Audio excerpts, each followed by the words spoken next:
देखिए अगला पाठ है आपका हिंदी दिगंत भाग 12 यानी कि 12वीं क्लास का हिंदी है और पाठ है क्या कबीर, जिसके लेखक हैं भूषण, जिनका जन्म 1613 ईस्वी में हुआ था। कब हुआ था? 1613 ईस्वी में हुआ था और निधन इनका 1715 में हुआ था। और जन्म स्थान कहाँ था? तिकवापुर, कानपुर, उत्तर प्रदेश। और पिता इनके कौन थे? रत्नाकर त्रिपाठी। और इनका उपनाम था भूषण। क्या नाम था? भूषण। और इन्होंने जो कविता जो लिखे हैं, जो दोहा दिए हैं, उसके बारे में हमको पढ़ना है। इंद्र जिमी जम्भ पर बाड़ो जयो अम्ब पर रावण संदम्भ सदम्भ पर रघुकुल राज है। यही है ना? प्रस्तुत पंक्ति किनके द्वारा? भूषण के द्वारा रचित शीर्षक कवित से ली गई है। इस पंक्ति में कवि कहते हैं, क्या कहते हैं कि यह कवि इस पंक्ति में माध्यम से, यानी कि इस पंक्ति के माध्यम से बताना चाहते हैं और ये कहते हैं कि जैसे इंद्र का राज यमराज पर है। यमराज समझते हैं? कौन? मृत्यु के देवता जिसको कहा जाता है यमराज को। न लोग गाँव में कहता है कि यमराज इलहन न ले गई इलहन। यमराज को किसी ने तो देखा नहीं ना, लेकिन जिस दिन जिसकी जाने की समय बन जाएगा, यमराज महोदय आएंगे और लेकर के चले जाएंगे। तो क्या बोल रहे हैं कि वीर शिवाजी के शौर्य का बखान करते हुए यह कहते हैं, कौन? कवि भूषण कहते हैं कि जैसे इंद्र का राज समझते हैं, यानी शासन किन पर है? यमराज पर है। समुद्र की अग्नि का राज पानी पर है, यानी समुद्र की अग्नि का राज जो है वह किस पर है? पानी पर है। रावण और उसके अहंकार पर श्री राम का राज है। समझ में आ गया? रावण को तो राज था, अहंकार था कि इस पृथ्वी पर कोई ऐसा व्यक्ति नहीं है जो कि हमको मार सकता है। उसको तो अहंकार था और उसके अहंकार पर राज किसका था? श्री राम का। क्योंकि मारे कौन? श्री राम मारे थे ना। अगला पंक्ति आपका पौन बारी बाह पर शंभो रतिनाह पर जयो सहस्र बाहो पर राम द्विज राज है। ठीक है? प्रस्तुत पंक्ति कवित शीर्षक भूषण द्वारा रचित शीर्षक से ली गई है। और इस पंक्ति में कवि कहते हैं, कौन? वीर शिवाजी के शौर्य का बखान करते हुए यह कवि कहते हैं, किसकी बखान की जा रही है? वीर शिवाजी की बखान की जा रही है। और उस बखान को करते हुए कवि कहता है कि जिस प्रकार से हवाओं का राज बादलों पर है। हवा का राज किस पर है? बादल पर। क्योंकि हवा तेज मारता है तो बादल भगा देता है, बादल भाग के जाता है ना। यानी कि हवा जितना ही तेज होती है, देखे होइएगा आकाश में, बादल उतना ही तेज होता है ना। तो यह क्या कह रहे हैं? वीर शिवाजी के शौर्य का बखान करते हुए कहते हैं कि जिस प्रकार से हवाओं का राज बादलों पर है, भगवान शिव का राज रति के पति कामदेव पर है। और जिस प्रकार राजा सहस्त्र बाहु पर भगवान परशुराम का राज है। ठीक है?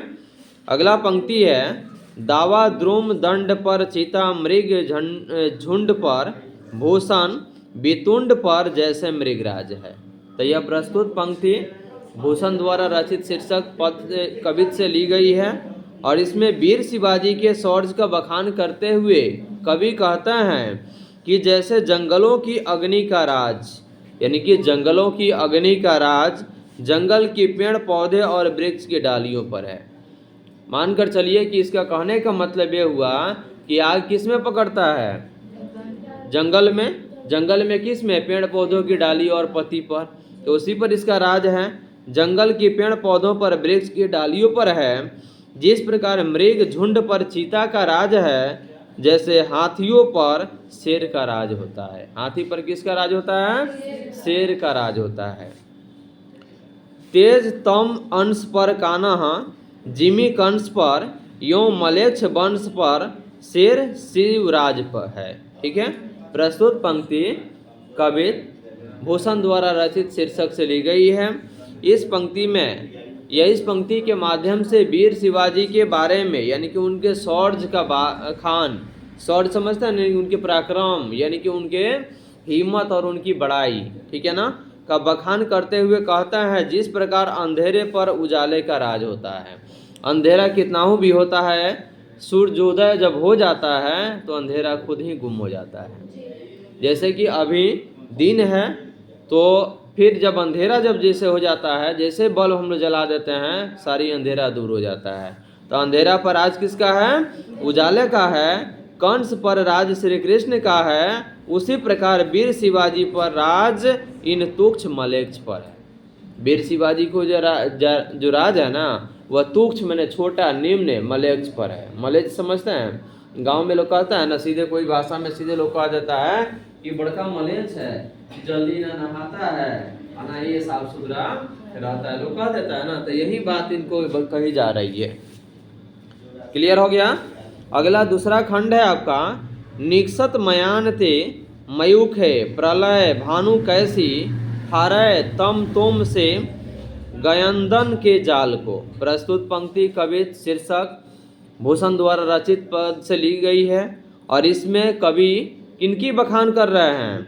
इसमें छत्रसाल वीर जो है ना, यह छत्रसाल के शौर्य की और वीरता का बखान कर रहे हैं। इसके पहले शिवाजी के बखान किए थे, लेकिन अब यह छत्रसाल के शौर्य की बखान करते हुए कवि कहता है कि जिस प्रकार सूर्य से प्रलयंकारी किरणें निकलती है, प्रलयंकारी समझते हैं, यानी कि प्रलय करने वाली सूर्य की किरण काफ़ी तेज होता है। कड़ाके की गर्मी के दिन में तो हम लोग धूप में खड़े नहीं हो पाते हैं। क्या हो पाते हैं? नहीं हो पाते हैं। तो वहीं सूर्य से प्रलयंकारी किरणें निकलती है, ठीक उसी प्रकार वीर छत्रसाल जी की तलवार मयान से निकलती है। उसी प्रकार से वीर या छत्रसाल जो हैं, इनकी तलवार मयान से निकलती है। मयान समझते हैं? तलवार को रखने वाला जो खंडक होता है, उसका डब्बा जो होता है।